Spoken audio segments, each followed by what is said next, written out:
বন্যায় প্লাবিত ১১ জেলায় এখনো পানিবন্দী ১০,০৪,০২৯ পরিবার। ক্ষতিগ্রস্ত হয়েছে ৫২,০৯,৭৯৮ জন। ব্রিফিংয়ে এ তথ্য জানিয়েছেন দুর্যোগ ব্যবস্থাপনা ও ত্রাণ মন্ত্রণালয় সচিব মোহাম্মদ কামরুল হাসান। জানান, বন্যায় এ পর্যন্ত মারা গেছে ১৮ জন, খোলা হয়েছে ৩,৬৫৪টি আশ্রয়কেন্দ্র। এতে ৪,১৫,২৭৩ জন মানুষের পাশাপাশি প্রায় ১৩,০০০ গবাদি পশুকে আশ্রয় দেওয়া হয়েছে। ক্ষতিগ্রস্তদের চিকিৎসা সেবা দিতে ৭৪৮টি মেডিকেল টিম কাজ করছে।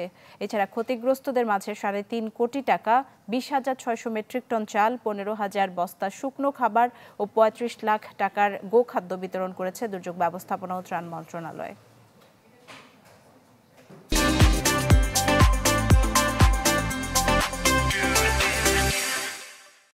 দর্শক, এই মুহূর্তে বন্যা পরিস্থিতির খবর জানাতে আমাদের সাথে নোয়াখালী এবং মৌলভীবাজার থেকে আমাদের সহকর্মীরা যুক্ত হবেন। নোয়াখালী থেকে যুক্ত আছে সুমন ভৌমিক এবং মৌলভীবাজার থেকে যুক্ত আছেন আব্দুর রব। শুরুতেই যাব সুমন ভৌমিকের কাছে।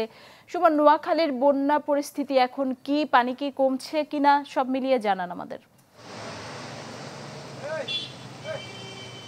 গতকালকে জানাচ্ছিলাম যে গতকাল পানিটা কমেছিল, কিন্তু আজকে সকাল থেকে যখন আমরা জানাচ্ছিলাম যে তখনই যে নোয়াখালীতে আসলে পানি তেমন একটা কমে নাই, বরঞ্চ নোয়াখালীর বেগমগঞ্জ, সেনবাগ এবং সোনাইমুড়ির বেশ কিছু জায়গায় আগের চেয়ে বেশি পানি বেড়েছে। আমরা কিছুক্ষণ আগে সোনাইমুড়ি এবং বেগমগঞ্জের কয়েকটি এলাকা ঘুরে দেখেছি। সেখানে ওখানকার যারা স্থানীয় বাসিন্দা রয়েছে তারা বলেছে যে গতকাল কিছুটা পানি কমলেও সকাল থেকে কিন্তু আবার পানি বৃদ্ধি পেয়েছে। একদিকে হচ্ছে বৃষ্টি, অপরদিকে ফেনী থেকে যে বন্যার পানি নামছে সেটি কিন্তু আসলে নোয়াখালী হয়ে নামার কারণেই মূলত কিন্তু পানিটুকু বেড়েছে, এমনটাই বলছে যারা এখানকার বাসিন্দা রয়েছে তারা।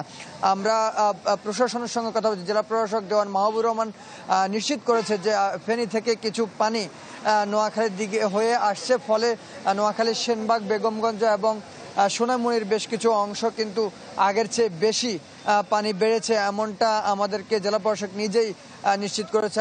তাছাড়া আমরা যখন বিভিন্ন স্থানে গিয়েছি তখন আমরা দেখতে পেয়েছি যে কিছু অংশে, যেমন জেলা শহর কিছু কিছু অংশে কিছুটা কমেছে, কিন্তু আবার বৃষ্টি যখন বেড়েছে তখন কিন্তু আবার পানি বাড়তে শুরু করেছে। এখনও আপনারা নিশ্চয়ই দেখতে পাচ্ছেন যে এখনও কিন্তু বৃষ্টি পড়ছে। দুপুর দিকে সামান্য কিছু সময় বৃষ্টি ছিল না, অর্থাৎ গতকাল রাত থেকে কিন্তু এখনো পর্যন্ত নোয়াখালীতে থেমে থেমে বৃষ্টি হচ্ছে, ফলে শঙ্কা থেকে যাচ্ছে যে পানি হয়তো আরো বৃদ্ধি পাবে। তাছাড়া নদীর ৩ নম্বর সতর্কতা সংকেত জারি করা হয়েছে, এটি আমাদের এখানকার আবহাওয়া অফিস আমাদেরকে জানিয়েছে।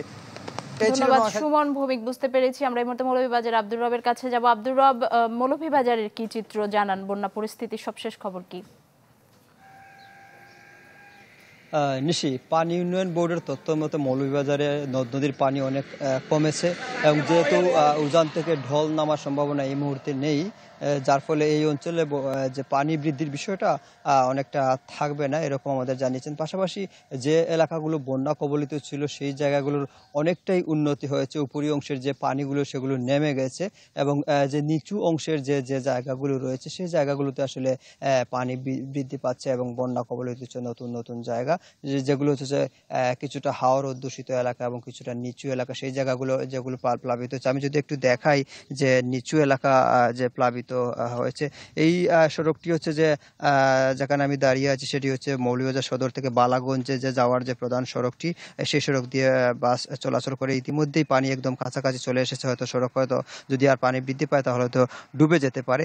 এই যে জায়গাগুলো আসলে উপরের অংশ থেকে যে পানি নেমে নিচু অংশের দিকে ধীরে ধীরে পানি বৃদ্ধি পাচ্ছে, এই এলাকার মানুষ আমাদের জানিয়েছেন যে পানি ক্রমান্বয়ে বৃদ্ধি পাচ্ছে এবং আমরা আসলে অনেকের সাথে কথা বলেছি এবং দেখেছি যে অনেকের বাড়িঘরে আসলে পানি উঠে গেছে এবং এই জায়গাগুলো অনেক নিচু এলাকায়, অনেকে আবার রাস্তার পাশে তারা বসতি স্থাপন করছেন অস্থায়ীভাবে এবং কেউ কেউ আশ্রয় কেন্দ্রে যাচ্ছেন, আবার কেউ কেউ তাদের যে আত্মীয় স্বজনের বাড়ি যাচ্ছেন। তো যে বিষয়টি বলছিলাম নিশি, আসলে উপরি অংশ থেকে যে পানি নেমেছে সেই জায়গাগুলো থেকে আসলে এখন মানুষের অনেক আসবাবপত্র নষ্ট হয়েছে এবং তারা আসলে এক ধরনের যে ক্ষত স্থানগুলো উপরি অংশগুলোর যে সেগুলো বের হচ্ছে ধীরে ধীরে এবং রাস্তাঘাটের অনেক ক্ষতি হচ্ছে। পাশাপাশি যে আমন ফসল, পাশাপাশি পুকুরের যে মাছের যে গ্যাস সেগুলো নষ্ট হচ্ছে।